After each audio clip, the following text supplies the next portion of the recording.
കുടുംബസമേതം വോട്ട് ചെയ്യാനെത്തി പ്രതിപക്ഷ നേതാവ് വി.ഡി. സതീശൻ. കേന്ദ്ര സംസ്ഥാന സർക്കാരുകളോടുള്ള പ്രതിഷേധം തെരഞ്ഞെടുപ്പിൽ പ്രതിഫലിക്കുമെന്ന് അദ്ദേഹം മാധ്യമങ്ങളോട്.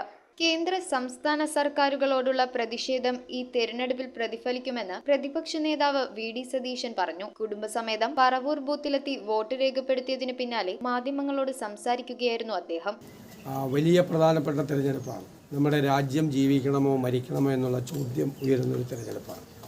നമ്മുടെ രാജ്യം, നമ്മുടെ ഇന്ത്യ ജീവിക്കണമെന്നാണ് ഉത്തരം കൊടുക്കുന്നതെങ്കിൽ ഈ വർഗീയ ഫാസിസ്റ്റ് ഗവൺമെൻറ്റിനെ താഴെ ഇറക്കി ഇന്ത്യൻ നാഷണൽ കോൺഗ്രസിൻ്റെ നേതൃത്വത്തിൽ ദേശീയ തലത്തിൽ ഒരു സർക്കാരുണ്ടാകണം എന്ന് രാജ്യത്ത് ബഹുഭൂരിപക്ഷം ആളുകളും ആഗ്രഹിക്കുന്നൊരു സമയം കൂടിയാണ്. നിശബ്ദമായൊരു തരംഗം രാജ്യത്ത് എല്ലായിടത്തും ഉണ്ട് എന്ന് വിശ്വസിക്കുന്ന ഒരാൾ കൂടിയാണ് ഞാൻ. കേരളത്തിൽ അത് കേന്ദ്ര സംസ്ഥാന സർക്കാരുകൾക്കെതിരായ ജനങ്ങളുടെ അമർഷവും പ്രതിഷേധവും രോഷവും എല്ലാം പ്രതിഫലിക്കുന്ന ഒരു തെരഞ്ഞെടുപ്പ് കൂടിയാണ്. News bureau, Paravur. കാൽനൂറ്റാണ്ടിന്റെ പൊൻതിളക്കത്തോടെ പറവൂർ വൈപ്പിൻകരയുടെ സ്വന്തം കവിതാ ജ്വല്ലറി ഇപ്പോൾ ഏറെ പുതുമകളോടെ. കവിതാ ജ്വല്ലറി ചെറായി, ഒരു ദേശത്തിന്റെ സുവർണ പാരമ്പര്യം.